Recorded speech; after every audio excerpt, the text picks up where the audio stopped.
The entire fate of the Star Wars galaxy hinged on one simple instruction: to take a seat.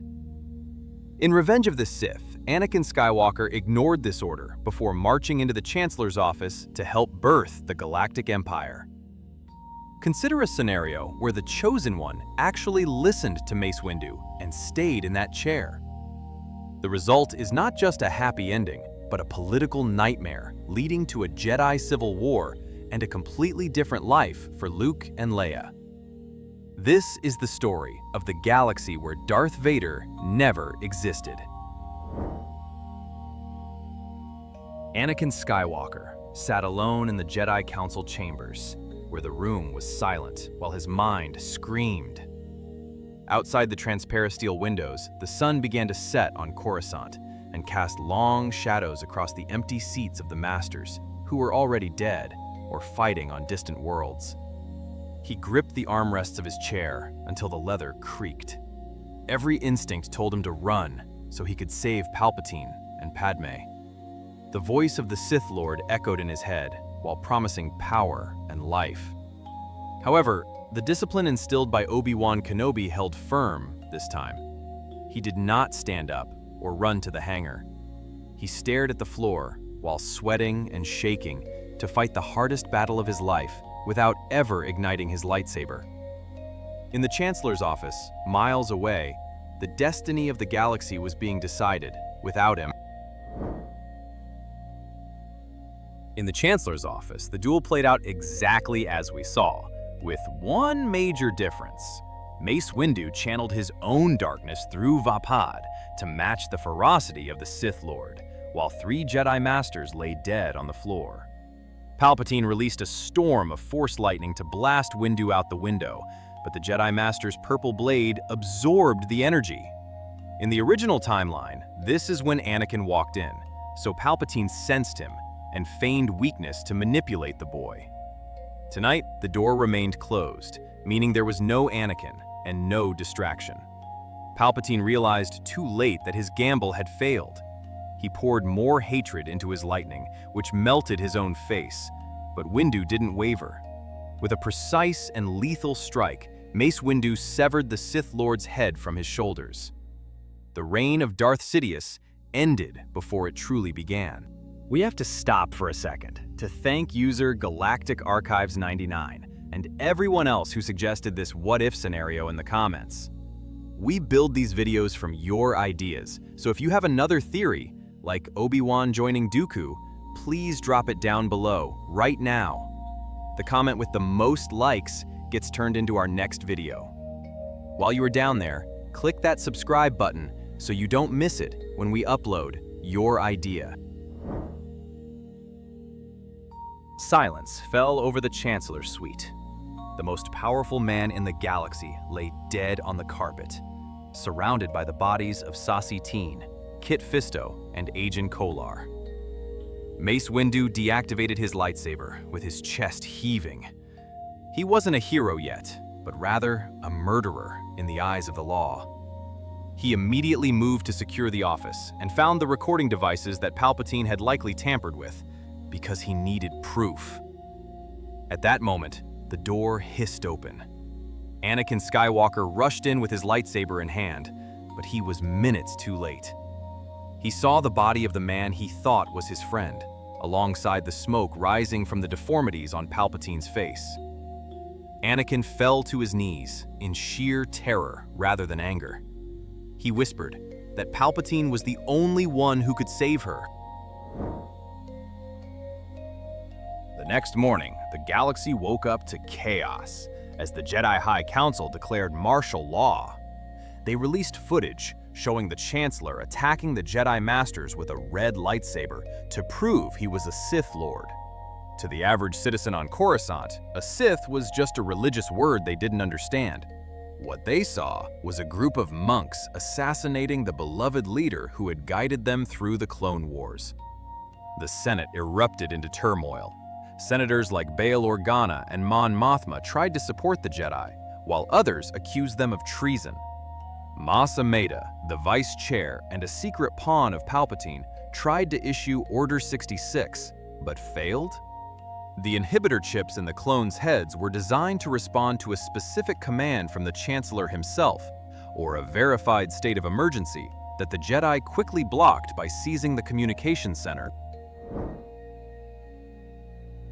Back at the temple, Anakin was a broken man who believed Padmé was doomed without Palpatine. In his desperation, he did the only thing left and confessed.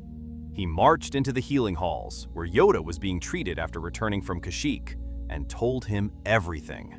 He revealed the marriage, the pregnancy, and the visions of death. He expected expulsion and judgment, but Yoda, instead, looked at him with sad eyes. The prophecy had been misread, even if the danger was real. The Jedi Masters were humbled by how close they came to extinction and realized their dogmatic rules had almost destroyed them. They did not expel Anakin, just yet. They placed him under house arrest and sent the best Jedi healers to Padmé's apartment. If the Force was threatening her life, the Jedi would fight it with light rather than darkness. Padmé Amidala did not die of a broken heart. In the original timeline, her death was caused by the immense trauma of Anakin's betrayal and the Force choke on Mustafar. Here, neither of those things happened. She went into labor in a secure medical facility on Coruscant while surrounded by Obi-Wan Kenobi and medical droids. It was not easy because the fear remained, even though the darkness that Palpatine had cast over her was gone.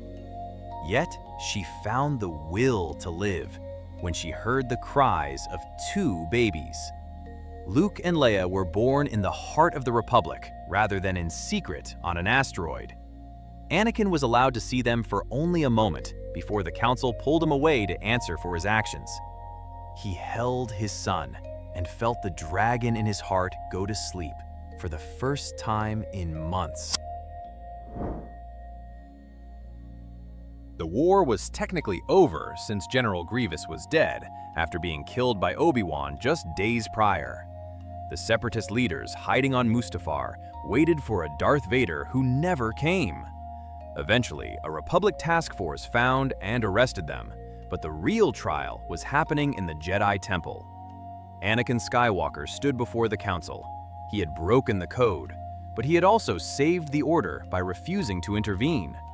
The Masters were divided on the issue, as Mace Windu wanted him stripped of his rank, while Obi-Wan argued for compassion. The compromise was historic. Anakin was stripped of his title as a Jedi Knight and expelled from the Order, but he was not exiled from the Republic. He was free, and for the first time since he was a slave on Tatooine, Anakin Skywalker belonged to no one. With Palpatine gone, the Senate was a mess of corruption because the massive military machine created for the Clone Wars didn't just disappear. Bail Organa and Mon Mothma pushed for immediate demilitarization, but the military-industrial complex fought back. The clones were the biggest issue because there were millions of soldiers with inhibitor chips in their brains. The Jedi ordered a mass surgery to remove the chips. Now that they were aware of the plot, thanks to their investigation into Palpatine's private files, it was a logistical nightmare. Some clones mutinied because they were confused and loyal to the memory of the Republic. Small pockets of conflict broke out between chip-controlled regiments and free-thinking soldiers, rather than between droids and clones.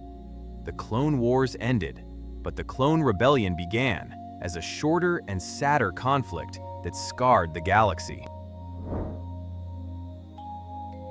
Anakin and Padmé retreated to Naboo. It sounds idyllic, but it was a difficult transition.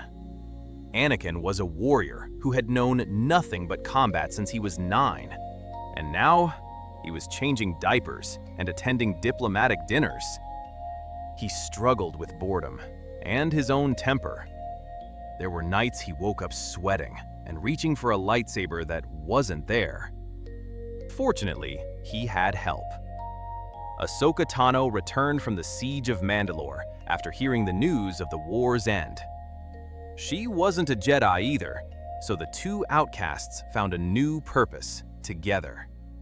They didn't start a new Jedi Order, but they became something the galaxy needed, as peacekeepers who understood attachment. They protected the Naboo system because they loved it, rather than because of a mandate. Anakin finally learned that true power was about protecting what you love, instead of control. Back on Coruscant, the Jedi Order had to evolve or die. The public distrust was high, as people saw them as dangerous wizards who operated above the law. Yoda stepped down as Grand Master after realizing his failure to see the Sith right under his nose. He didn't go into exile on Dagobah, but instead became a traveler, walking the lower levels of Coruscant to reconnect with the people he was sworn to serve. Mace Windu took over, but he was a hardliner. This caused the Order to fracture. A group of younger Jedi left the temple to follow a way of balance after being inspired by Anakin's rejection of the dogma. They didn't fall to the dark side, but they refused to forbid love or attachment. The Jedi didn't vanish, but the monolithic institution that had stood for 1,000 years shattered into different sects. The Sith were gone, but the dark side was not. Darth Maul was still out there. Without Sidious to keep him in check, or Vader to hunt him down, Maul thrived. He built Crimson Dawn into a massive criminal empire that rivaled the Hutt cartel. He became the Shadow King of the Outer Rim. In this timeline, Luke and Leia didn't grow up as hidden farmers and princesses, but instead grew up aware of the threat. By the time they were teenagers, the Republic was fighting a different kind of war, which was a Cold War, against organized crime syndicates led by former Force users. The Death Star was never built, but the galaxy was far from safe. It was a lawless frontier where the Jedi were spread thin while trying to hold back a tide of chaos that Palpatine had released. Imagine a Luke Skywalker trained from birth by Anakin and Ahsoka. He wouldn't be the wide-eyed farm boy yearning for adventure, but rather a disciplined and powerful warrior who was a bit arrogant, like his father. Leia was raised by Padmé in the political arena of Naboo, but trained in the Force, making her a formidable leader who could cut through bureaucracy with a lightsaber if needed. They wouldn't be separated. They would be a dyad in the Force, and stronger together than apart. When the time came to face Maul, or the remnants of the dark side, they wouldn't need a rebellion. They would lead a crusade.